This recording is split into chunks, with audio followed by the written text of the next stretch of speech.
ਵਾਹਿਗੁਰੂ ਵਾਹਿਗੁਰੂ ਵਾਹਿਗੁਰੂ।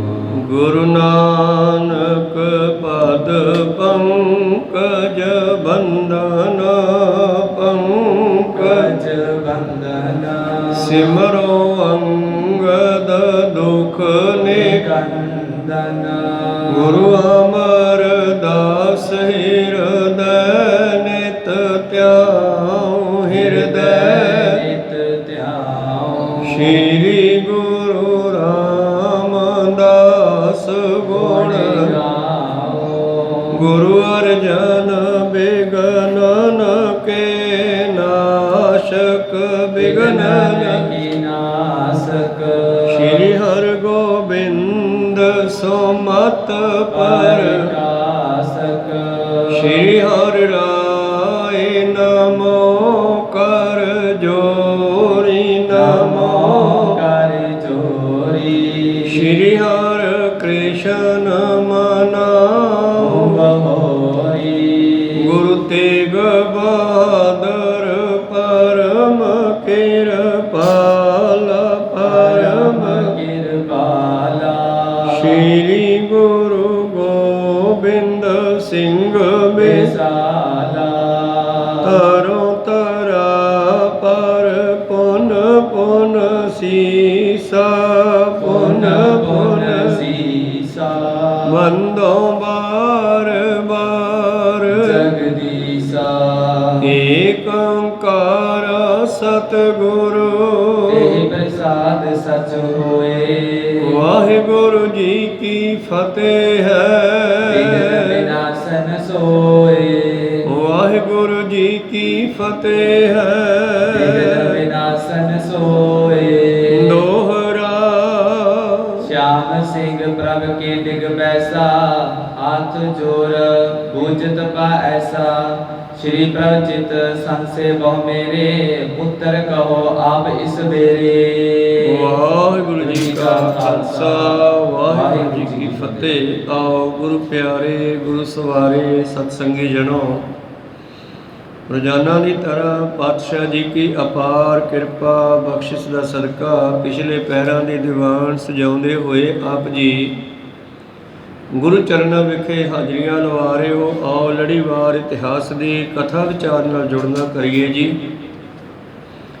ਆਪਾਂ ਵਿਚਾਰਾਂ ਸਰਵਣ ਕਰ ਰਹੇ ਸੀ ਜਦੋਂ ਇੱਕ ਦਿਨ ਪਹਾੜੀ ਰਾਜਿਆਂ ਨੇ ਇਕੱਠੇ ਹੋ ਕੇ 10,000 ਫੌਜ ਲੈ ਕੇ ਚੜ੍ਹਾਈ ਕੀਤੀ ਤੇ ਗੁਰੂ ਕੀਆਂ ਫੌਜਾਂ ਨੇ ਚੰਗੇ ਛੱਕੇ ਛੁਡਾਏ ਔਰ ਹਾਰ ਕੇ ਆਪਣੀਆਂ ਬੇਅੰਤ ਫੌਜਾਂ ਮਰਵਾ ਕੇ ਭੱਜ ਗਏ। ਉਸ ਤੋਂ ਬਾਅਦ ਕੁਝ ਦਿਨ ਬਤੀਤ ਹੋਏ ਸੁਖਸਾਨ ਦੇ ਨਾਲ।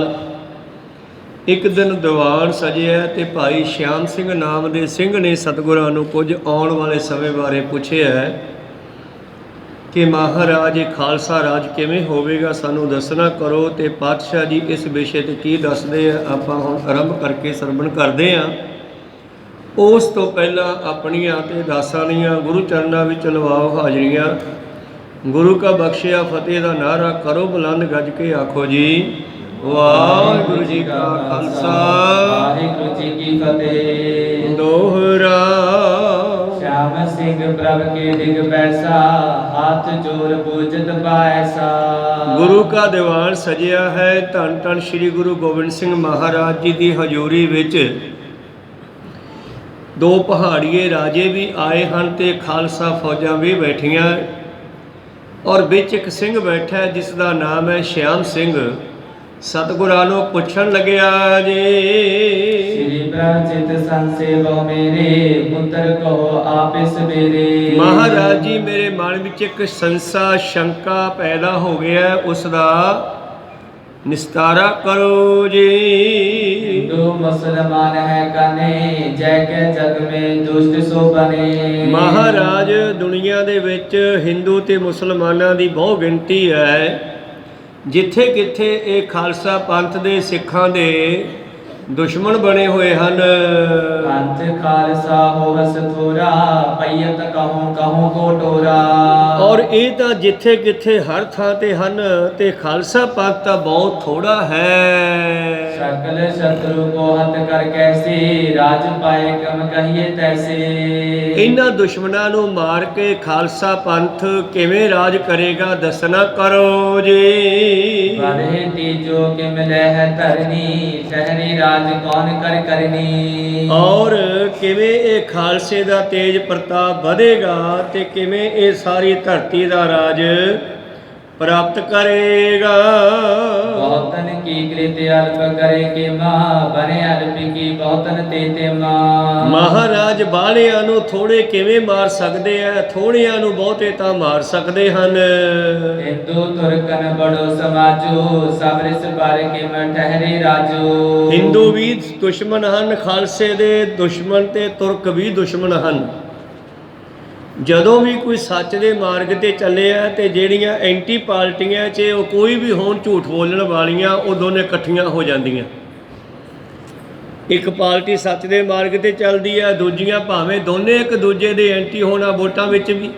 ਜੇ ਕੋਈ ਤੀਜੀ ਪਾਰਟੀ ਖੜੀ ਹੋਣਾ ਚਾਹੇ ਤੇ ਦੂਜੇ ਦੋਨੇ ਪਾਰਟੀਆਂ ਰਲ ਜਾਂਦੀਆਂ ਵੀ ਇਹ ਤੀਜੀ ਨਾ ਖੜੀ ਹੋਣ ਦੇਈਏ, ਆਪਾਂ ਭਾਵੇਂ ਵੰਡ ਕੇ ਰਾਜ ਕਰ ਲਈਏ। ਕਹੋ ਸਤਿਨਾਮ।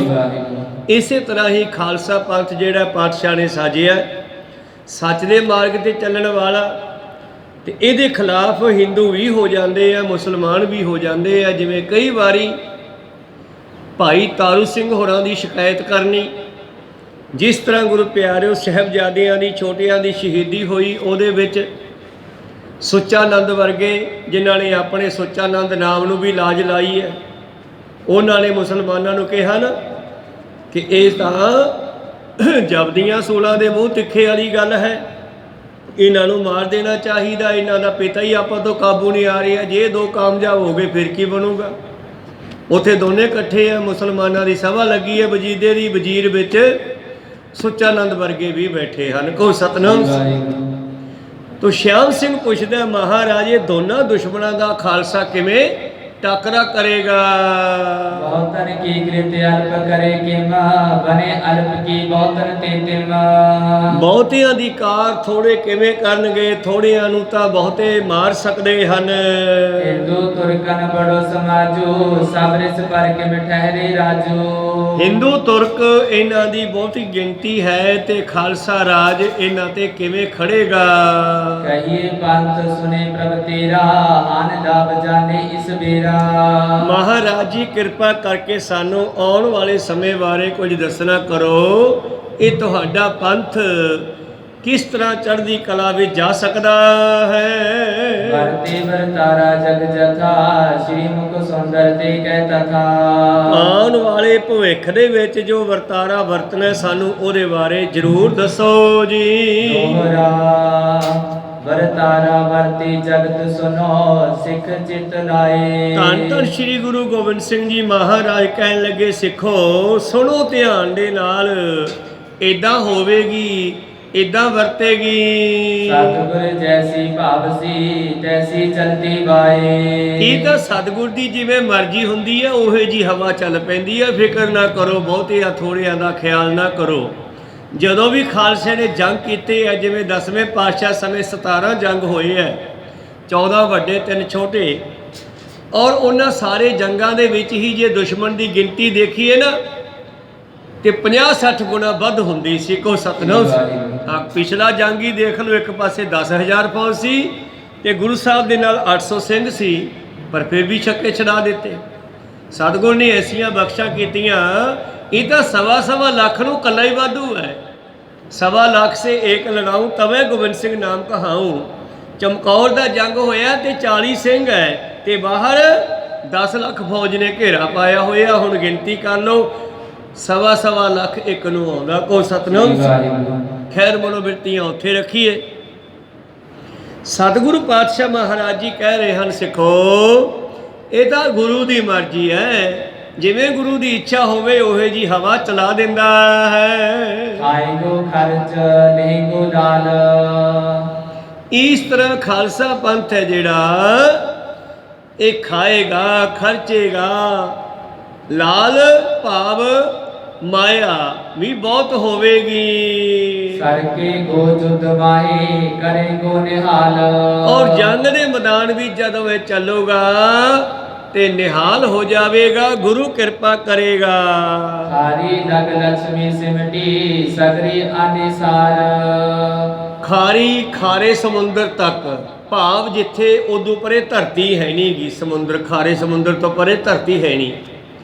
ਜਿੰਨੀ ਧਰਤੀ ਦੀ ਮਾਇਆ ਹੈ, ਲక్ష్ਮੀ ਹੈ, ਇਹ ਸਭ ਖਾਲਸੇ ਕੋਲ ਆ ਜਾਵੇਗੀ। ਆ ਪਿੱਛੇ ਜੇ ਕਰੋਨਾ ਦੇ ਵਿੱਚ ਸੁਣਿਆ ਸੀ ਨਾ, ਮੰਤਰੀਆਂ ਨੂੰ ਸ਼ੰਕਾ ਪੈ ਗਿਆ, ਫਿਕਰ ਪੈ ਗਿਆ ਵੀ ਸਿੱਖਾਂ ਕੋਲ ਇੰਨੀ ਮਾਇਆ ਕਿੱਥੋਂ ਆ ਗਈ, ਇਹਨਾਂ ਨੂੰ ਬਾਹਰੋਂ ਪੈਸੇ ਆ ਰਹੇ ਆ। ਕੋਈ ਸਤਨਾਮ, ਬਾਹਰਲੇ ਦੇਸ਼ਾਂ ਵਾਲੇ ਇਹਨਾਂ ਨੂੰ ਗ੍ਰਾਂਟਾਂ ਦੇ ਰਹੇ ਨੇ, ਕੀ ਗੱਲ ਹੈ, ਇਹ ਇੰਨੇ ਲੰਗਰ ਕਿਵੇਂ ਚਲਾਈ ਜਾਂਦੇ ਐ? ਇਹਨਾਂ ਦੀ ਜਿਹੜੀ ਹੈ ਛਾਣਬੀਣ ਕੀਤੀ ਜਾਵੇ। ਪਰ ਉਹਨਾਂ ਨੂੰ ਇਹ ਨਹੀਂ ਪਤਾ ਵੀ ਇਹ ਤਾਂ ਜਿਹੜਾ ਲੰਗਰ ਬਾਬੇ ਨਾਨਕ ਨੇ 20 ਰੁਪਈਆਂ ਦਾ ਚਲਾਇਆ, ਉਹਦਾ ਵਿਆਜ ਹੀ ਚੱਲੀ ਜਾਂਦਾ ਹਜੇ। ਕੋ ਸਤਨਾਮ। ਇਸ ਕਰਕੇ ਜਿਹੜੀ ਮਾਇਆ ਪਾਤਸ਼ਾਹ ਕਹਿੰਦੇ ਸਾਰੀ ਖਾਲਸੇ ਦੇ ਕੋਲ ਆ ਜਾਵੇਗੀ। खड़े डढ़े संग्राम में खलक करेंगे पार। ਔਰ ਇਸ ਤਰ੍ਹਾਂ ਖਾਲਸਾ ਜਿਹੜਾ ਜੰਗ ਦੇ ਮੈਦਾਨ ਵਿੱਚ ਖੜੇਗਾ, ਲੜੇਗਾ ਔਰ ਜਨਤਾ ਦਾ ਉਧਾਰ ਵੀ ਕਰੇਗਾ, ਜਨਤਾ ਨੂੰ ਖਲਕਤ ਨੂੰ ਵੀ ਪਾਰ ਲਾਵੇਗਾ। खान खाए दस कर परे करे सार का मेल। ਔਰ ਖਾਨਾ ਨੂੰ ਖਾ ਜਾਵੇਗਾ ਲੋਹੇ ਦੇ ਨਾਲ। ਜਦੋਂ ਜੰਗ ਦੇ ਮੈਦਾਨ ਵਿੱਚ ਵੜੇਗਾ ਲਸ਼ਕਰ, ਭਾਵੇਂ ਕਿੱਡਾ ਵੀ ਚੜ੍ਹ ਕੇ ਆ ਜੇ ਖਾਨਾ ਦਾ, ਜਦ ਲੋਹੇ ਤੇ ਲੋਹਾ ਵੱਜੇਗਾ तभी खालसा जगेगो जानो भारत बेल। ਫੇਰ ਖਾਲਸਾ ਜਾਗੇਗਾ ਚੜ੍ਹਦੀ ਕਲਾ ਦੇ ਵਿੱਚ। ਔਰ ਭਾਰਤ ਦੇ ਵਿੱਚ ਮਹਾਭਾਰਤ ਜੰਗ ਜਿਵੇਂ ਹੋਇਆ, ਐਸੇ ਐਸੇ ਜੰਗ ਵੀ ਖਾਲਸਾ ਜਿੱਤੇਗਾ। संजोगी न भोग में सार संगरणे माज। ਇਹ ਖਾਲਸਾ ਜੋਗ ਭੋਗ ਵੀਰ ਰਸ ਇਹਨਾਂ ਸਾਰਿਆਂ ਨੂੰ ਸੰਗ੍ਰਹਿਣ ਇਕੱਠੇ ਕਰਕੇ ਚੱਲੇਗਾ। ਇਹਦੇ ਕੋਲੇ ਖਾਣ ਪੀਣ ਦੇ ਸਮਾਨ ਦਾ ਵੀ ਘਾਟਾ ਨਹੀਂ ਹੋਵੇਗਾ। ਜੋਗ ਦਾ ਮਤਲਬ ਪਰਮੇਸ਼ਰ ਨਾਲ ਵੀ ਜੁੜਿਆ ਰਹੇਗਾ। ਔਰ ਤੀਸਰਾ ਕੰਮ ਲੋਹੇ ਤੇ ਲੋਹਾ ਵੀ ਵਜਾਵੇਗਾ। ਇਹ ਤਿੰਨੇ ਚੀਜ਼ਾਂ ਪ੍ਰੀਤਮ ਨੇ ਬਾਣੀ ਚ ਮੰਗੀਆਂ ਨਾ ਆਪਣੇ ਬਚਨਾਂ ਵਿੱਚ। ਦੇਹ ਸ਼ਿਵਾ ਬਰ ਮੋਹੇ ਇਹ ਹੈ, शुभ कर्मन ते काबू न टरो, ना डरो अरसो जब जाए लड़ो, निश्चय करी अपनी जीत करो। और सिख हो अपने ही मन को, यह लालच हो गुण तो उचरो। तिने चीजा जब आप की औद निधान बने, आत ही रण में तब जूझ मरो, ते मरण तो भी नहीं डरांगा, किरपा करो। सो खालसे दे विच तिन्ने तत्त भरे है। जदों ये लंगर वरताउंदा है ते ये संत है, ब्रह्म ज्ञानी है। ਤੇ ਜਦੋਂ ਜੰਗ ਦੇ ਵਿੱਚ ਤਲਵਾਰ ਖੜਕਾਉਂਦਾ ਹੈ ਤੇ ਫਿਰ ਇਹ ਸਿਪਾਹੀ ਹੈ। ਇਹ ਦੋਨੇ ਗੁਣ ਸਤਿਗੁਰ ਨੇ ਖਾਲਸੇ ਵਿੱਚ ਭਰੇ। ਪਾਤਸ਼ਾਹ ਕਹਿੰਦੇ ਇਹਦੀ ਕੋਲ ਜੋਗ ਤੇ ਭੋਗ ਦੋਨੇ ਚੀਜ਼ਾਂ ਹੋਣਗੀਆਂ। ਜਿਵੇਂ ਰਾਜੇ ਜਨਕ ਨੂੰ ਰਾਜਾ ਵੀ ਕਹਿੰਦੇ ਆ ਜਿੱਥੇ, ਉੱਥੇ ਉਹ ਇੱਕ ਵੱਡਾ ਜੋਗੀ ਵੀ ਹੈ। ਇਸ ਕਰਕੇ ਰਾਜਾ ਜੋਗੀ ਰਾਜਾ ਜਨਕ ਹੈ। ਭਾਈ ਗੁਰਦਾਸ ਜੀ ਨੇ ਆਪਣੀਆਂ ਵਾਰਾਂ ਵਿੱਚ ਲਿਖਣਾ ਕੀਤਾ। तो खालसा जिहड़ा है इहदे कोले जोग भोग सब होवेगा। और सार संग्रहणे मार, जदों हथ विच इहदे लोहा होवेगा, ये भी भाव शास्त्र का भी ख्याल नहीं छड्डेगा। सुन ध्यान गुण ज्ञान में करे खालसा साझ। सुन ध्यान सिमन भजन बंदगी जोग साधना, इहदे विच भी खालसा सांझ पा के रखेगा। गुणां नूं भी ग्रहण करेगा, ब्रह्म ज्ञान पक्षों भी पूरा होवेगा। ये खालसा जिहड़ा है सारे गुणां नूं ग्रहण करके रखेगा अपने अंदर। खादर दादर सागरे बीच करेंगो राज। और खादर तो लेके भाव इधरले पासे तो लेके परले हासे सिंध तक, जिथों तक समुंदर है खालसे दा राज होवेगा। दिल्ली डिगे ना राज सिख गुरु नानक बख्शी सांझ। दिल्ली विच राज नहीं टिकेगा, ये गुरु ने कृपा कीती आ। मालव गुर जागल किले माजा पर्वत अटक। मालवा कुरुक्षेत्र ते उस दे अगला जंगल देश, सारे किले माझे दे पहाड़ी इलाका ਅਤੇ ਅਟਕ ਦਰਿਆ ਤੱਕ।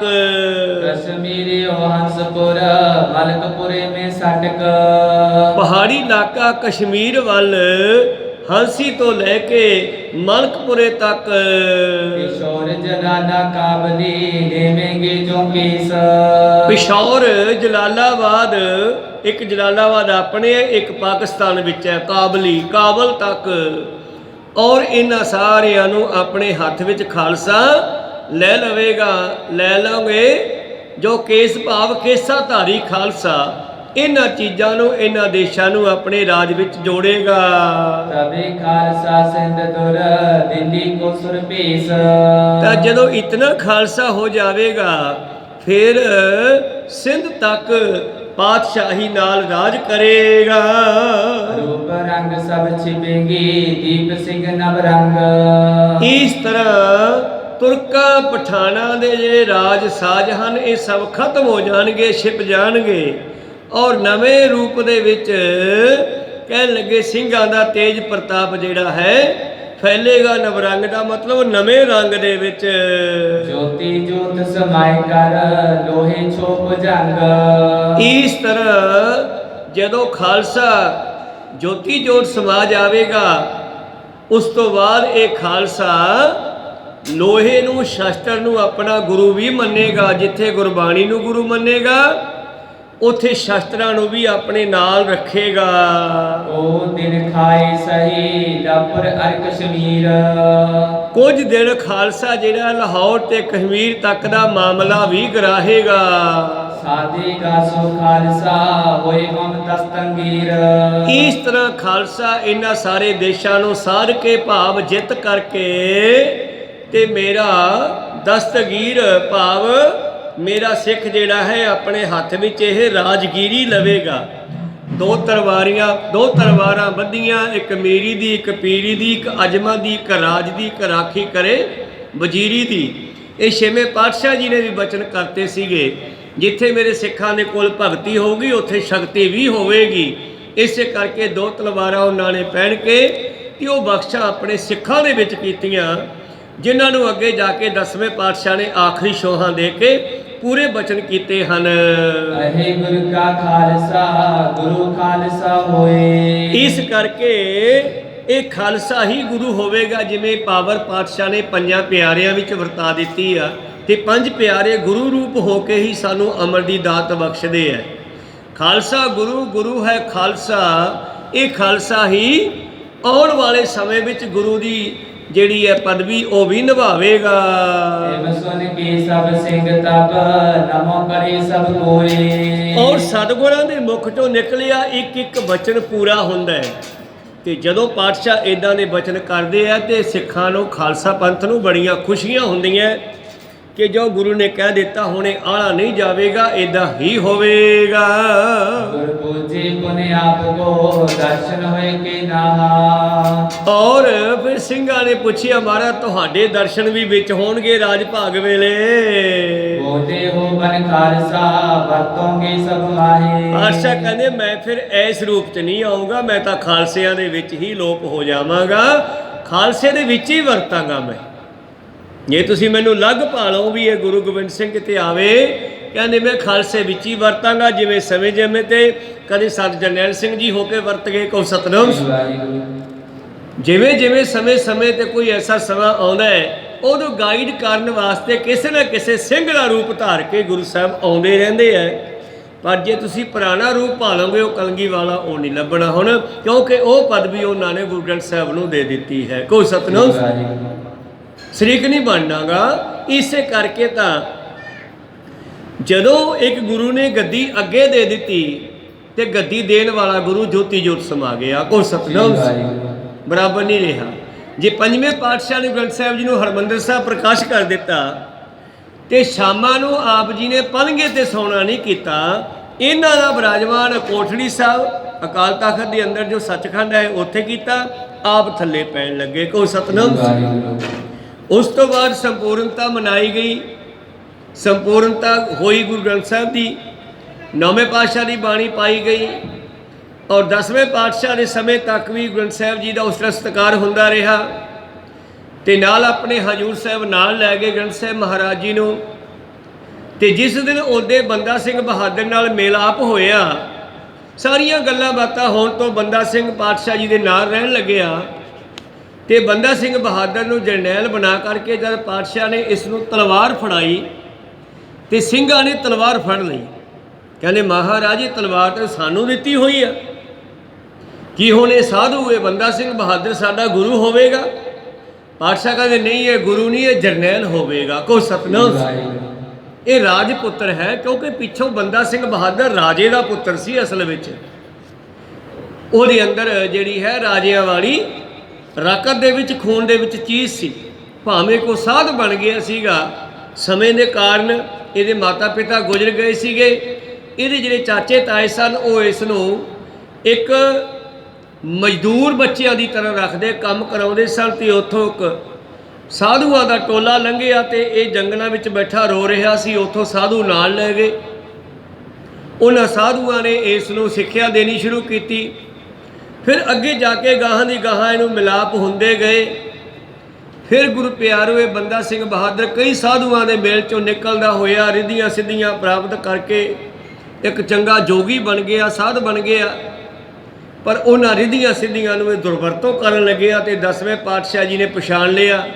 ਹੀਰਾ ਸੀਗਾ, ਤਰਾਸ਼ ਕੇ ਇੱਕ ਸੁੰਦਰ ਜਰਨੈਲ ਬਣਾ ਦਿੱਤਾ। ਕੋ ਸਤਨਾਮ ਸੀ, ਔਰ ਸਾਡੇ ਵਾਸਤੇ ਭੇਜ ਦਿੱਤਾ। ਸਿੰਘਾਂ ਨੇ ਤਲਵਾਰ ਲੈ ਲਈ, ਕਹਿੰਦੇ ਜੀ ਇਹ ਤਾਂ ਸਾਡੀ ਬਖਸ਼ਿਸ਼ ਹੈ, ਸਾਨੂੰ ਦਿੱਤੀ ਹੈ ਤੁਸੀਂ।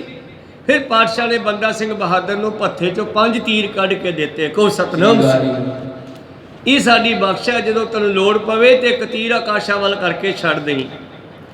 ਤੇ ਸਿੰਘਾਂ ਨੇ ਕਿਹਾ ਜੀ ਫਿਰ ਸਾਡਾ ਅਗਲਾ ਗੁਰੂ ਕੌਣ ਹੋਵੇਗਾ? ਕਹਿੰਦੇ ਉਹ ਤੁਹਾਨੂੰ ਕੱਲ੍ਹ ਨੂੰ ਦੱਸਾਂਗੇ।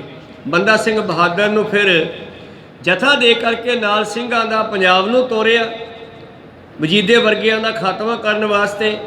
ਤੇ ਉਸ ਤੋਂ ਬਾਅਦ ਪਾਤਸ਼ਾਹ ਜੀ ਨੇ ਗ੍ਰੰਥ ਸਾਹਿਬ ਜੀ ਦਾ ਪ੍ਰਕਾਸ਼ ਕੀਤਾ ਔਰ ਆਪ 5 ਪੈਸੇ ਨਾਰੀਅਲ ਲੈ ਕੇ ਮੱਥਾ ਟੇਕ ਕੇ ਗੁਰਤਾ ਗੱਦੀ ਆਗਿਆ ਭਈ ਅਕਾਲ ਕੀ ਤਵੈ ਚਲਾਇਓ ਪੰਥ ਸਭ ਸਿੱਖਾਂ ਨੂੰ ਹੁਕਮ ਹੈ ਗੁਰੂ ਮਾਨਿਓ ਗ੍ਰੰਥ। ਗੁਰਤਾ ਗੱਦੀ ਦੇਤੀ, 5 ਪਿਆਰੇ ਇਹਦੀ ਤਾਬਿਆ ਕਰ ਦਿੱਤੇ। ਇਸ ਤਰ੍ਹਾਂ 5 ਪਿਆਰੇ ਤੇ ਗੁਰੂ ਗ੍ਰੰਥ ਸਾਹਿਬ ਮਿਲ ਕੇ ਸੰਪੂਰਨ ਗੁਰੂ ਹੋ ਜਾਂਦਾ। ਕੋ ਸਤਨਾਮ। ਇਸੇ ਕਰਕੇ ਇੱਥੇ ਪਾਤਸ਼ਾਹ ਕਹਿ ਰਹੇ ਨੇ ਖਾਲਸਾ ਗੁਰੂ, ਗੁਰੂ ਹੈ ਖਾਲਸਾ। ਆਉਣ ਵਾਲੇ ਸਮੇਂ ਦੇ ਵਿੱਚ ਇਹ ਸੁਣ ਕਰਕੇ ਸਾਰੇ ਸਿੰਘ ਬੜੇ ਖੁਸ਼ ਹੋਏ। ਸਿੰਘਾਂ ਨੇ ਪੁੱਛਿਆ ਜੀ ਤੁਹਾਡੇ ਵੀ ਦਰਸ਼ਨ ਹੁੰਦੇ ਰਹਿਣਗੇ? ਕਹਿੰਦੇ ਮੈਂ ਖਾਲਸੇ ਦੇ ਵਿੱਚ ਹੀ ਵਿਚਰਾਂਗਾ। ਖਾਰੀ ਲਗ ਲక్ష్ਮੀ ਜਹਾਂ ਤੁਕਾ ਲਿਖੀ ਬਣਾਏ, ਔਰ ਖਾਰੀ ਲਗ ਲక్ష్ਮੀ ਜਹਾਂ ਤੁਕਾਂ ਲਿਖੀ ਬਣਾਏ। ਪਾਤਸ਼ਾਹ ਜੀ ਨੇ ਇਹ ਗੱਲਾਂ ਜਿਹੜੀਆਂ ਦੱਸਣੀਆਂ ਕੀਤੀਆਂ। ਇਨਕੇ ਅਰਥ ਵਿਚਾਰੀਏ ਤੀਨ ਵਰਨ ਨਿਕਸਾਏ। ਔਰ ਧੰਨ ਧੰਨ ਸ਼੍ਰੀ ਗੁਰੂ ਗੋਬਿੰਦ ਸਿੰਘ ਜੀ ਦੇ ਇਹਨਾਂ ਬਚਨਾਂ ਦੇ ਕੀ ਅਰਥ ਬਣਦੇ ਹਨ? ਇੱਕ ਖਕਾਰ ਕੋ ਲੀਜੀਐ ਬਹੁਰ ਲਕਾਰ ਸੁਕਾਰ। ਖਾਰੀ ਦੇ ਅਰਥ ਹੁਣ ਸੁਣੋ। ਖਕਾਰ ਪਹਿਲਾਂ ਖੱਖਾ, ਖੱਕੇ ਦਾ ਅਰਥ ਅਲੱਗ ਕਰ ਲਓ, ਖੱਖਾ ਅੱਡ ਕਰ ਲਓ। ਫਿਰ ਖੱਖੇ ਨਾਲ ਲੱਗਿਆ ਕੰਨਾ ਲਕਾਰ ਤੇ ਅੱਗੇ ਹੈ ਫਿਰ ਰਾਰਾ ਰਾਰੇ ਸਿਹਾਰੀ। तीनों को बद खालसा तीनों अर्थ उचार। और कहन लगे इन्हां तिन्नां दे अर्थ बन गए खालसा। खारी तक लक्ष्मी जेड़ी है ये खालसे दी है। इनके दूषण पै गोसाई देखत सब दिश दृष्टि चलाई। और इन्ना कह के सतगुरां ने सारियां फौजां ते खालसा पंथ ते निगाह भी मारी है। और मेरे प्रीतम ने किथे किथे वचन कीते। ਜਦੋਂ ਕੋਈ ਖਜ਼ਾਨਾ ਗੁਪਤ ਕੀਤਾ ਤੇ ਇਹ ਕੀ ਕਿਹਾ ਕਿ ਆਉਣ ਵਾਲੇ ਸਮੇਂ ਵਿੱਚ ਜਦ ਮੇਰਾ ਖਾਲਸਾ 96 ਕਰੋੜ ਹੋ ਜਾਵੇਗਾ ਉਸ ਵੇਲੇ ਇਹ ਮਾਇਆ ਮੈਂ ਖਾਲਸੇ ਨੂੰ ਦੇਵਾਂਗਾ। ਕੋ ਸਤਨਾਮ। ਚਾਹੇ ਉਹ ਅਨੰਦਪੁਰ ਸਾਹਿਬ ਦੇ ਸਰੋਵਰ ਦਰਿਆ ਦੇ ਵਿੱਚ ਨੱਪਿਆ ਖਜ਼ਾਨਾ ਉਸ ਵੇਲੇ 18 ਅਰਬ ਦਾ ਦੱਸਦੇ ਆ। ਕੋ ਸਤਨਾਮ।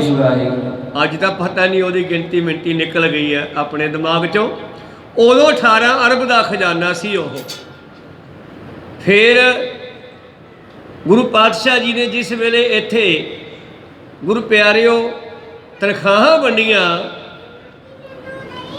ਧੰਨ ਗੁਰੂ ਗੋਬਿੰਦ ਸਿੰਘ ਮਹਾਰਾਜ ਜੀ ਦਾ ਘੋੜਾ ਜਦ ਰੋਕ ਲਿਆ, ਉੱਥੇ ਤਨਖਾਹਾਂ ਵੰਡੀਆਂ, ਉੱਥੇ ਵੀ ਬਚਿਆ ਖਜ਼ਾਨਾ ਨੱਪ ਦਿੱਤਾ। ਇਸੇ ਤਰ੍ਹਾਂ ਪਹਾੜਾਂ ਦੇ ਵਿੱਚ ਵੀ ਗੁਰਦੁਆਰਾ ਟੇਕਰੀ ਸਾਹਿਬ ਹੈ ਹਜੂਰ ਸਾਹਿਬ ਦੇ ਵੱਲ, ਉੱਥੇ ਵੀ ਕਹਿੰਦੇ ਖਜ਼ਾਨਾ ਨੱਪਿਆ ਹੋਇਆ। ਕਹਿੰਦੇ ਇਹ ਸਾਰਾ ਖਜ਼ਾਨਾ ਉਦੋਂ ਮੈਂ ਕੱਢਣਾ ਜਦੋਂ ਮੇਰਾ ਖਾਲਸਾ 96 ਕਰੋੜ ਹੋ ਗਿਆ। ਤੇ ਉਸ ਤੋਂ ਬਾਅਦ ਲੱਭਣ ਦੀ ਬੜੀ ਕੋਸ਼ਿਸ਼ ਕੀਤੀ। ਉਹਨਾਂ ਬਰਾੜਾ ਨੇ ਸੋਚਿਆ ਵੀ ਇੱਥੇ ਨੱਪੀਆਂ ਬਚੀਆਂ ਮੋਹਰਾਂ ਬਾਬੇ ਨੇ ਲੱਭ ਲਈਏ, ਤੇ ਲੱਭੀਆਂ ਨਹੀਂ ਉਹਨਾਂ ਨੂੰ, ਜਿਨ੍ਹਾਂ ਬਰਾੜਾ ਨੂੰ ਤਨਖਾਹਾਂ ਦਿੱਤੀਆਂ।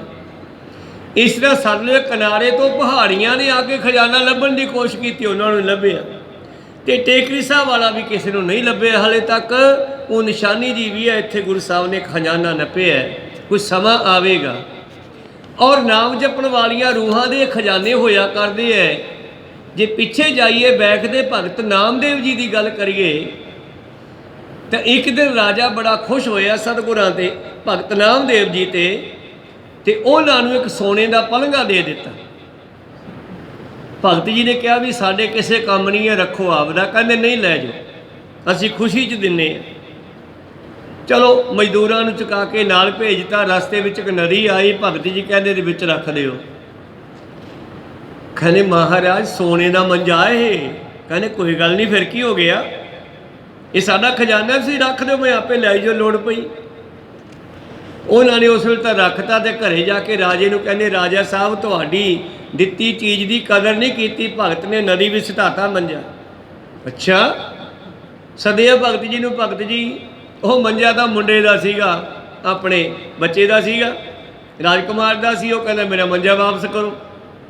ਭਗਤ ਜੀ ਕਹਿੰਦੇ ਕੱਢ ਲਓ। ਫਿਰ ਉੱਥੇ ਹੀ ਆ ਗਈ, ਇੱਥੇ ਰੱਖਿਆ ਸੀਗਾ। ਜਦ ਟੋਭੇ ਵਿੱਚ ਉਤਰ ਕੇ ਕੱਢਣ ਲੱਗੇ ਤੇ ਇੱਕ ਪਾਵਾ ਜਿਹਾ ਹੱਥ ਆ ਗਿਆ ਤੇ ਪਾਵਾ ਫੜ ਕੇ ਬਾਹਰ ਖਿੱਚਿਆ। ਦੂਜੇ ਪਾਵੇ ਵਿੱਚ ਇੱਕ ਹੋਰ ਮੰਜਾ ਫਸਿਆ ਆਵੇ। ਜਦੋਂ ਉਹ ਕੱਢਿਆ ਇੱਕ ਹੋਰ, ਮੁੱਕਣੀ ਨਾ। ਤੇ ਭਗਤ ਨਾਮਦੇਵ ਜੀ ਨੇ ਆਪਣੇ ਕਈ ਤਰ੍ਹਾਂ ਦੇ ਕੌਤਕਾਂ ਨੂੰ ਆਪਣੀ ਬਾਣੀ ਵਿੱਚ ਲਿਖ ਦਿੱਤਾ। ਜੋ ਗੁਰਦੇਵ ਤਾਂ ਸਹਿਜ ਨਿਕਸਾਈ, ਜੇ ਗੁਰਦੇਵ ਹੋਵੇ ਤਾਂ ਪਤਾ ਨਹੀਂ ਕਿੰਨੀਆਂ ਛੇਜਾਂ ਕੱਢ ਕੇ ਰੱਖ ਦੇਵੇ। ਕੋ ਸਤਨਾਮ, ਜੇ ਗੁਰੂ ਕਿਰਪਾ ਕਰੇ ਤਾਂ ਉੱਥੇ ਬਹੁਤ ਸਾਰੇ ਕੌਤਕ ਉਹਨਾਂ ਨੇ ਇੱਕੋ ਸ਼ਬਦ ਵਿੱਚ ਲਿਖ ਦਿੱਤੇ। ਤਾਂ ਫਿਰ ਜਦੋਂ ਵੇਖਿਆ ਵੀ ਇਹ ਤਾਂ ਮੰਜੇ ਨਿਕਲੀ ਜਾਂਦੇ ਆ, ਭਗਤ ਜੀ ਕਹਿੰਦੇ ਆਪਦਾ ਇੱਕ ਲੈ ਜਾਓ, ਬਾਕੀ ਵਿੱਚੇ ਰੱਖ ਦਿਓ, ਸਾਡਾ ਖਜ਼ਾਨਾ ਹੈ। ਜੇ ਬਚਪਨ ਵਿੱਚ ਦੋਨੇ ਕੰਗਣ ਗੰਗਾ ਦਰਿਆ ਵਿੱਚ ਸਿੱਟੇ ਹੈ ਤੇ ਉੱਥੋਂ ਵੀ ਪਾਤਸ਼ਾਹ ਨੇ ਕਿਹਾ ਇਹ ਮੇਰਾ ਖਜ਼ਾਨਾ ਹੈ ਔਰ ਮੈਂ ਇਹ ਕੰਗਣ ਸਿੱਟ ਕੇ ਗੰਗਾ ਦਾ ਪਾਣੀ ਸਿੱਖਾਂ ਨੂੰ ਲੈ ਦਿੱਤਾ ਹੈ। ਹੁਣ ਜਿੱਥੇ ਮੇਰਾ ਸਿੱਖ ਜਾਵੇਗਾ ਪਾਣੀ ਉੱਥੇ ਪਹੁੰਚ ਜਾਵੇਗਾ। ਵਾਕਈ ਰਾਜਸਥਾਨ ਵਿੱਚ ਜਾ ਕੇ ਪੰਜਾਬ ਦੇ ਕਿਸਾਨਾਂ ਨੇ ਖੇਤੀਬਾੜੀ ਯੋਗ ਧਰਤੀ ਬਣਾ ਦਿੱਤੀ ਹੈ, ਪਾਣੀ ਚੜਾ ਦਿੱਤਾ ਉੱਥੇ। ਕੋ ਸਤਨਾਮ, ਇਹ ਗੁਰੂ ਸਾਹਿਬ ਦੀਆਂ ਬਖਸ਼ਾ ਹੈ। ਇਸ ਕਰਕੇ ਸਤਿਗੁਰੂ ਪਾਤਸ਼ਾਹ ਕਿਰਪਾ ਕਰਨ। ਇਹ ਸਾਰੀ ਮਾਇਆ ਖਾਲਸੇ ਨੂੰ ਪਾਤਸ਼ਾਹ ਨੇ ਸੌਂਪੀ ਹੈ, ਸਮੇਂ ਸਮੇਂ 'ਤੇ ਮਿਲਦੀ ਵੀ ਰਹਿੰਦੀ ਹੈ। ਆ ਪਿਛਲੇ ਸਮਿਆਂ ਦੇ ਵਿੱਚ ਜਿਸ ਵੇਲੇ ਇੱਕ ਥਾਂ 'ਤੇ ਹੜ੍ਹ ਆਇਆ ਸੀਗਾ ਤੇ ਲੋਕਾਂ ਦੇ ਪਸ਼ੂ ਵੀ ਮਰ ਗਏ ਸੀ ਤੇ ਉੱਥੇ ਖਾਲਸਾ ਏਡ ਵਾਲਿਆਂ ਨੇ ਉਹਨਾਂ ਨੂੰ ਮੱਝਾਂ ਦਿੱਤੀਆਂ ਦੁੱਧ ਪੀਣ ਵਾਸਤੇ ਲੈ ਕੇ ਖਰੀਦ ਕੇ। ਕਹੋ ਸਤਨਾਮ। ਭਾਵੇਂ ਮਾਇਆ ਕਿੱਥੋਂ ਆ ਰਹੀ ਆ, ਸ਼ਾਇਦ ਗੁਰੂ ਸਾਹਿਬ ਦੀ ਕਲਾ ਹੀ ਵਰਤ ਰਹੀ ਆ। ਕਹੋ ਸਤ, ਕਿਸੇ ਨਾ ਕਿਸੇ ਰਾਹੀਂ ਇਹ ਕਲਾ ਵਰਤ ਰਹੀ ਆ, ਮਾਇਆ ਆ ਰਹੀ ਆ। ਗੁਰੂ ਕਿਰਪਾ ਕਰਨ।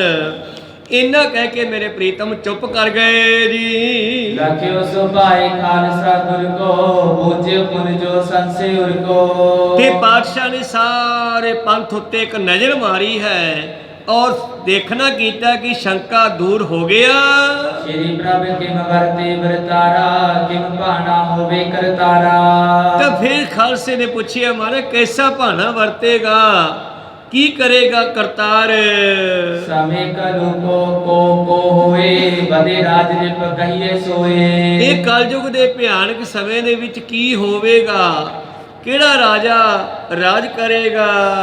ਵੇਦੇ ਖਾਲਸਾ ਲਾਲ ਸਲਹੋ, ਭੂਤ ਭਵਿਖਿਅਤ ਕੀ ਗਤ ਕਹੋ। ਕੀ ਖਾਲਸੇ ਦੇ ਹਿਰਦੇ ਵਿੱਚ ਇਸ ਲਾਲਸਾ ਨੂੰ ਤੁਸੀਂ ਸਮਝਦੇ ਹੋ ਤਾਂ ਆਉਣ ਵਾਲੇ ਸਮੇਂ ਦੇ ਬਾਰੇ ਦੱਸੋ ਜੀ।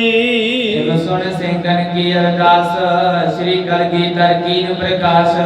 ਤੋ ਸਿੱਖ ਦੇ ਦੂਸਰੇ ਪ੍ਰਸ਼ਨ ਦੇ ਉੱਤੇ ਫਿਰ ਪਾਤਸ਼ਾਹ ਜੀ ਨਿਰਣਾ ਕਰਨ ਲੱਗੇ। 4,32,000 ਕਲੂ ਅਰਬਨ ਕਰੀ ਉਚਾਰਾ। ਪਾਤਸ਼ਾਹ ਜੀ ਕਹਿੰਦੇ ਕਲਯੁਗ ਦੀ ਜਿਹੜੀ ਟੋਟਲ ਉਮਰ ਮੰਨੀ ਗਈ ਹੈ 4,32,000 ਸਾਲ ਹੈ। ਜਿਸਮੇ ਸੰਤ ਹੋਏ ਬ੍ਰਹਮ ਗਿਆਨੀ, ਸਗਰੇ ਦੁਖ ਕਰੇ ਸੁਹਾਨੀ। ਇਸ 4,32,000 ਸਾਲ ਦੇ ਵਿੱਚ ਬਹੁਤ ਸਾਰੇ ਸੰਤ ਆਉਣਗੇ ਔਰ ਜਨਤਾ ਦੇ ਔਗਣਾਂ ਨੂੰ ਦੂਰ ਕਰਨ ਵਾਸਤੇ ਪ੍ਰਚਾਰ ਕਰਨਗੇ। ਕਿੰਨੇ ਬ੍ਰਹਮ ਗਿਆਨੀ ਹੋਏ, ਬਾਬਾ ਆਤਰ ਸਿੰਘ ਵਰਗੇ ਹੋ, ਗਿਣਤੀ ਤੋਂ ਬਾਹਰ ਤੁਸੀਂ ਸਭ ਜਾਣਦੇ ਹੋ, ਮੈਂ ਵੈਸੇ ਇਸ਼ਾਰਾ ਹੀ ਕੀਤਾ ਹੈ। ਤੇ ਪਾਤਸ਼ਾਹ ਕਹਿੰਦੇ ਬਹੁਤ ਸਾਰੇ ਸੰਤ ਬ੍ਰਹਮ ਗਿਆਨੀ ਆਉਣਗੇ ਜਿਹੜੇ ਸੰਸਾਰ ਨੂੰ ਮਾਰਗ ਦਰਸ਼ਨ ਕਰਨਗੇ। दोहरा कल दर्शन के कारणे उठे प्रातिक बरख।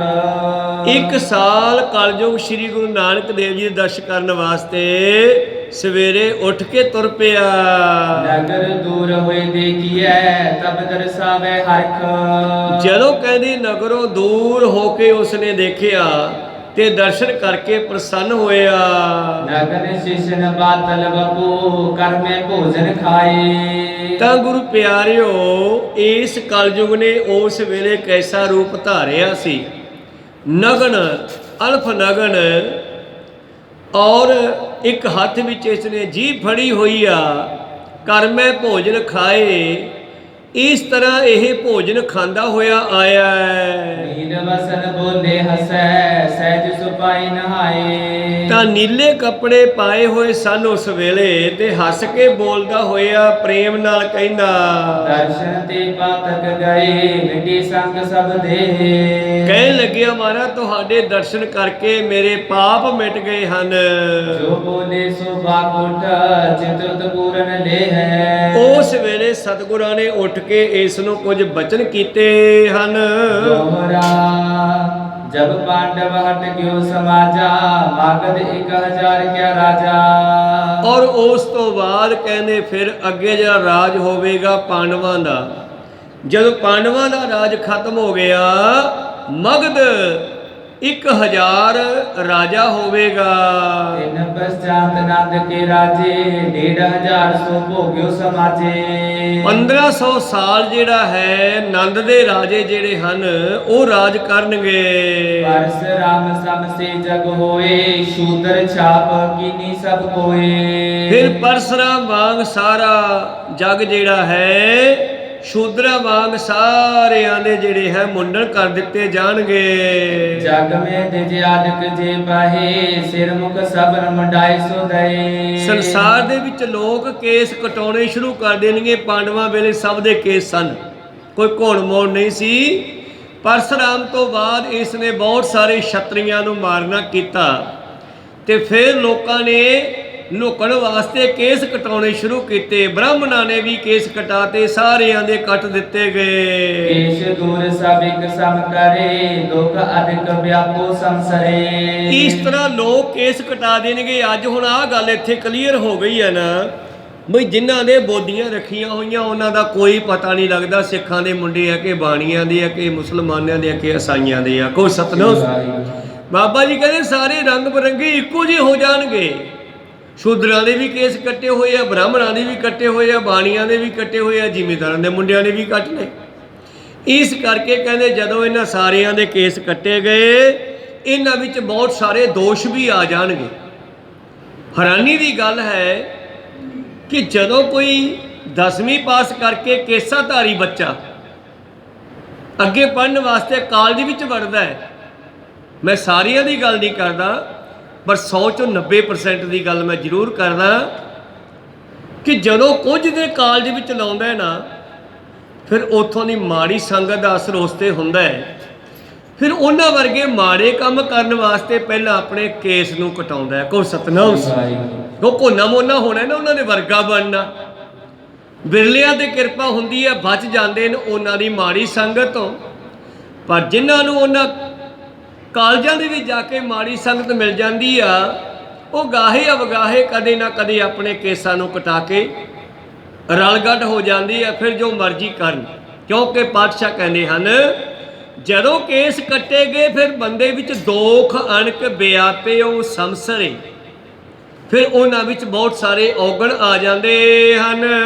ਰਾਜਪੂਤ ਜੇ ਦਾਸੀ ਨੰਦ ਪੰਜ ਪੁਸ਼ਤ ਕਿਆ ਰਾਜ ਬਿਨੰਦ।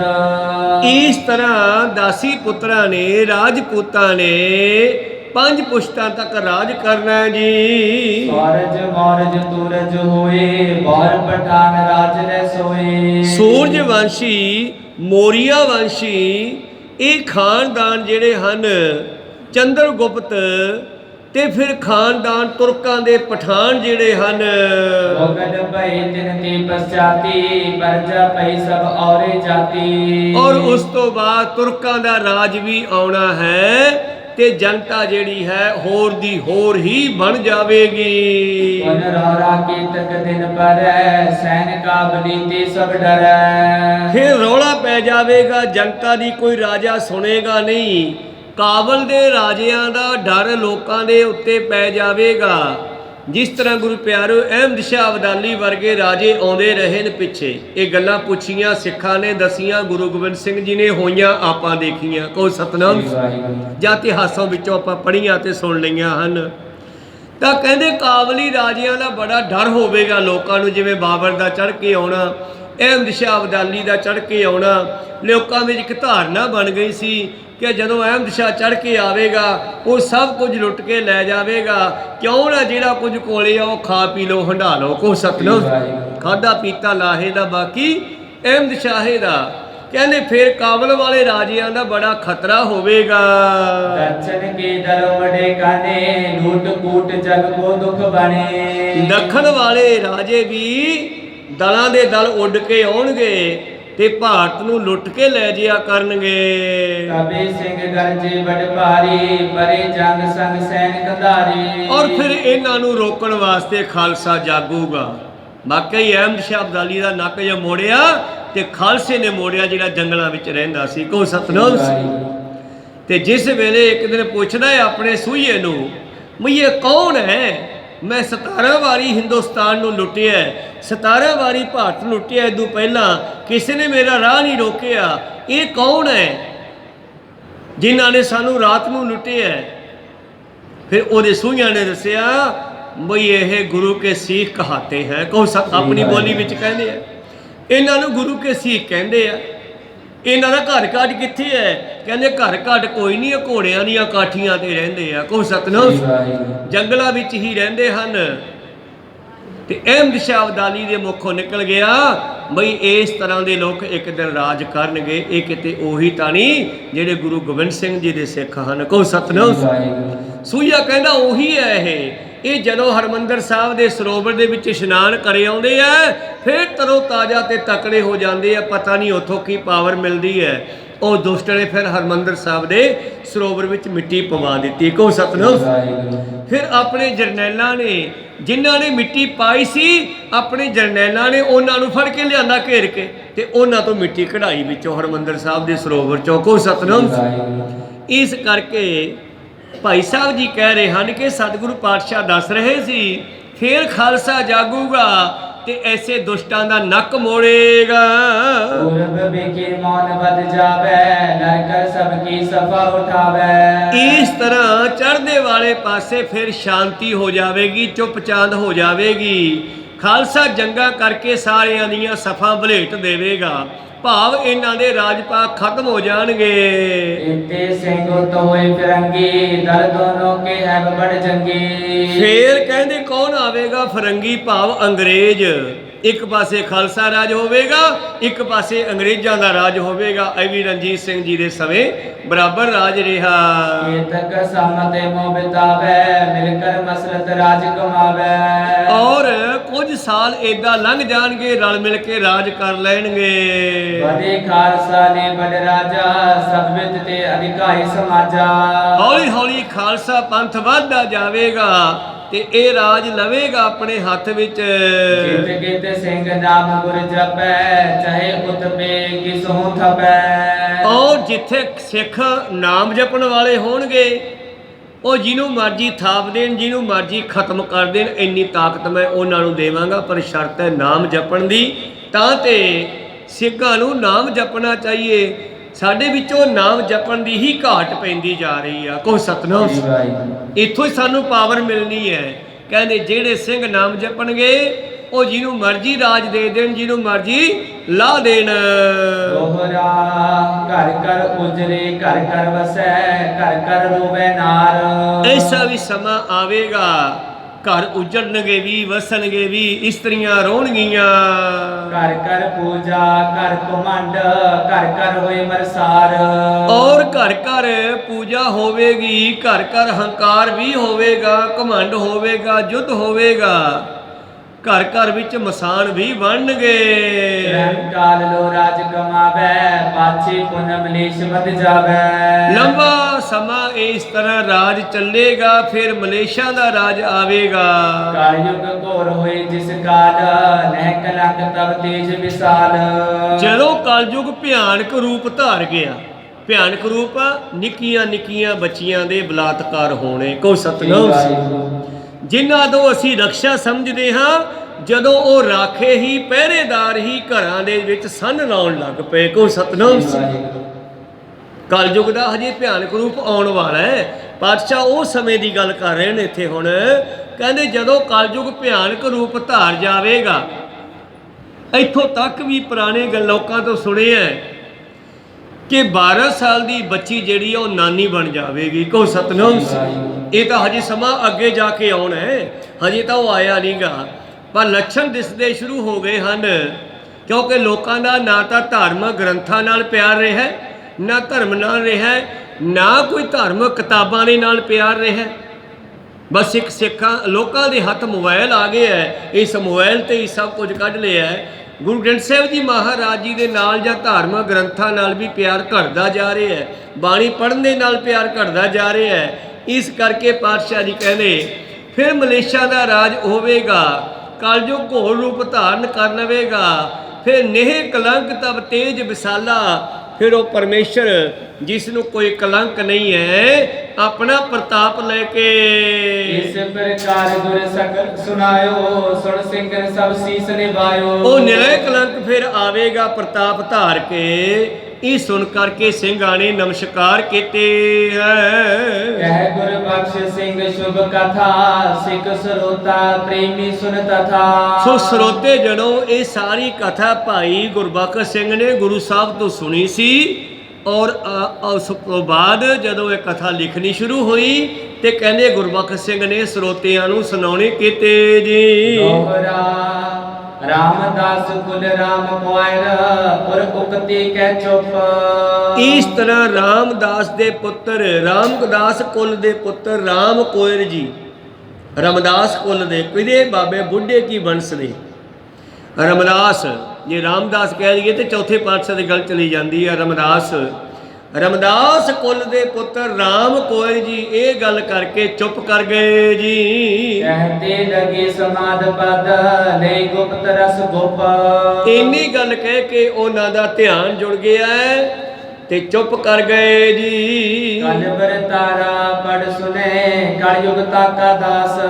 ਇਸ ਕਲਯੁਗ ਦੇ ਵਰਤਾਰੇ ਨੂੰ ਜਿਹੜਾ ਜਾਣ ਲਵੇਗਾ, ਕਲਯੁਗ ਉਹਦਾ ਸੇਵਕ ਬਣ ਜਾਵੇਗਾ। ਪਾਪ ਭਗੇ ਭਗਤੀ ਜਗੈ, ਧਨ ਸਿੱਖ ਕੀ ਆਸ। ਉਹਨਾਂ ਦੇ ਪਾਪਾਂ ਦਾ ਖਾਤਮਾ ਹੋ ਜਾਵੇਗਾ, ਭਗਤੀ ਜਾਗ ਪਵੇਗੀ, ਧਨ ਹੋਣਗੇ ਉਹ ਸਿੱਖ ਜਿਹੜੇ ਇਸ ਚੀਜ਼ ਨੂੰ ਸਮਝ ਲੈਣਗੇ। ਪਰ ਸਮਝੀ ਤਾਂ ਹੀ ਜਾਊ ਜੇ ਇਤਿਹਾਸ ਨੂੰ ਪੜ੍ਹਾਂਗੇ, ਗੁਰਬਾਣੀ ਨੂੰ ਵਿਚਾਰਾਂਗੇ, ਗੁਰਬਾਣੀ ਨਾਲ ਜੁੜਾਂਗੇ। ਇਹ ਸੀ ਪਵਿੱਤਰ ਸ਼ਬਦ ਦੀ ਵਿਚਾਰ ਦੋਹਰਾ। ਤਕ ਦਿਨ ਬੀਤੇ ਬਾਹਰ, ਬੈਠੇ ਸਭਾ ਮਜਾਰ। ਹੁਣ ਵਿਚਾਰਾਂ ਫਿਰ ਉੱਥੇ ਲੈ ਜਾਓ ਧਿਆਨ 10ਵੇਂ ਪਾਤਸ਼ਾਹ ਜੀ ਤੇ। ਇਹ ਸਾਰੀ ਕਥਾ 10ਵੇਂ ਪਾਤਸ਼ਾਹ ਜੀ ਨੇ ਸੁਣਾਈ, ਰਾਮ ਕੋਇਰ ਜੀ ਨੇ ਸੁਣੀ।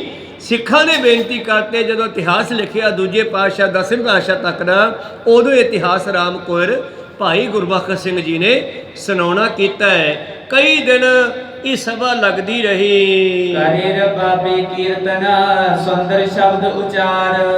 ਰਬਾਬੀ ਕੀਰਤਨ ਕਰਦੇ ਹਨ ਸ਼ਬਦਾਂ ਦਾ। ਰਾਮ ਕੋਇਰ ਨਿਜ ਤਿਆਰ ਸਮਾਦ, ਰਿਦੇ ਧਿਆਨ ਤਰ ਗੁਰੂ ਅਗਾਧ। ਕਈ ਦਿਨ ਕਹਿੰਦੇ ਰਾਮ ਕੋਇਰ ਜੀ ਦਾ ਧਿਆਨ ਗੁਰੂ ਚਰਨਾਂ ਵਿੱਚ ਲੱਗਿਆ ਰਿਹਾ, ਸਮਾਧੀ ਲੱਗ ਗਈ। ਜਦ ਖੁੱਲੀ ਤੇ ਗੁਰੂ ਦਾ ਧਿਆਨ ਕਰਕੇ ਸਿੱਖ ਸੰਗਤ ਗਨ ਸਿੰਘ ਜੀ ਸਰੋਤਾ ਸੁਣ ਸੁਣ ਸਭ ਕੇ ਅੰਧ ਅਦੋਤਾ ਸਾਰਿਆਂ ਨੂੰ ਦੁਬਾਰਾ ਸੱਦਾ ਦਿੱਤਾ। ਆਓ ਭਾਈ ਰਾਮ ਕੋਇਰ ਜੀ ਨੇ ਕਥਾ ਸ਼ੁਰੂ ਕਰ ਦਿੱਤੀ ਹੈ। ਸਤਿਗੁਰ ਕਥਾ ਕਰਨ ਲਗ ਭਾਈ ਗੁਰ ਸੇਵਕ ਕੇ ਤਨ ਮਨ ਭਾਈ ਇਹੋ ਗੁਰੂ ਦਾ ਜਸ ਸੁਣਾਉਣ ਲੱਗਿਆ ਭਾਈ ਗੁਰਮੁਖ ਸਿੰਘ ਰਾਮ ਕੋਇਰ। ਭਗਤ ਗਿਆਨ ਤੇ ਪੂਰਨ ਜੋਏ ਸਿੱਖੀ ਅਰ ਵਿਰਾਗ ਮੈਂ ਭੋਏ ਜਿਹਦੇ ਅੰਦਰ ਭਗਤੀ ਵੈਰਾਗ ਬ੍ਰਹਮ ਗਿਆਨ ਸਿੱਖੀ ਵਿਰਾਗ ਇਹ ਕੁੱਟ ਕੇ ਭਰਿਆ ਹੋਇਆ ਸੀ। ਅੱਗੇ ਕੀ ਕਥਾ ਸੁਣਾਉਂਦੇ ਆਪਾਂ ਅਗਲੇ ਦੀਵਾਨਾ ਵੀ ਸਰਵਣ ਕਰਾਂਗੇ। ਹੁਣ ਸਮਾਂ ਸਮਾਪਤੀ ਤੇ ਹੈ। ਰੋਕਣ ਦੀ ਆਗਿਆ ਬਖਸ਼ੋ, ਬੋਲਦਿਆਂ ਅਨੇਕਾਂ ਅੱਖਰ ਬਾਅਦ ਘਾਟ ਹੋ ਜਾਂਦੇ। ਸਿੱਖ ਸੰਗਤਾਂ ਦੇ ਸਤਿਗੁਰੂ ਬਖਸ਼ਣ ਯੋਗ ਹੈ, ਬਖਸ਼ ਲੈਣਾ ਜੀ। ਸਮਾਪਤੀ ਕਰੀਏ।